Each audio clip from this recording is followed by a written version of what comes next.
S'il y a un endroit où le désespoir s'est installé cet hiver, c'est ici, au camp de réfugiés de Samos. CGTN a obtenu une rare autorisation de filmer pendant 45 minutes. Nous sommes accompagnés par un responsable du camp. Le nombre de demandeurs d'asile est plus de 6 fois supérieur à la capacité du camp. Ces structures ont été construites pour 650 personnes. Les plus chanceux sont entassés dans des conteneurs de 2 pièces où ils partagent la même salle de bain. Plus de la moitié de la population du camp vit dans des tentes et des abris de fortune. On souffre, on a fui la guerre, on a fui l'insécurité, on recherche refuge ici. Nous sommes du Cameroun. On a fui la guerre, on se retrouve ici. Cet homme désigne l'une des rares toilettes des environs. Ils sont tous sales et brisés. Le camp est tellement surpeuplé que les tentes occupent tout l'espace disponible. Et ainsi, il ne cesse de croître vers l'extérieur, au cœur de ce que les demandeurs d'asile appellent la jungle. Il pleut depuis plusieurs jours et de nombreuses tentes sont devenues insalubres. Je fais ce travail pour trouver un endroit où je pourrais vivre maintenant, car je n'en ai pas. La vie que nous avons ici n'est pas bonne. Regardez cette tente. Cette tente n'est pas bonne. Les tentes se sont étendues tout en haut sur la montagne. La nuit, les températures sont inférieures à 10 degrés Celsius.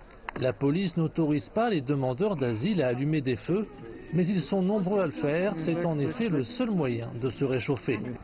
La ville de Tende s'étend bien au-delà de la forêt. Ici, il n'y a ni toilettes ni eau courante. On compte à cet endroit principalement des Arabes, des Afghans et des familles. Ils vivent avec la maladie, les décharges et des aliments pourrissants que personne ne ramasse. Beaucoup d'enfants sont malades. Il n'y a qu'un médecin dans le camp alors que de nombreux demandeurs d'asile ont des problèmes de santé. Les enfants sont tombés malades les 3 premiers jours. On les amène chez le médecin, mais arrivé là, on refuse de nous voir. Et ce sont de petits enfants, ils ne peuvent pas supporter ça. Nous, les adultes, nous le pouvons. Les autorités du camp commencent à déplacer les personnes vulnérables et les malades vers le continent, ainsi qu'à étudier plus rapidement les demandes d'asile. Elles disent que c'est tout ce qu'elles peuvent faire à l'heure actuelle. La capacité du centre est limitée. Nous ne pouvons pas apporter de nouvelles tentes ou de nouveaux conteneurs à l'intérieur des locaux du camp.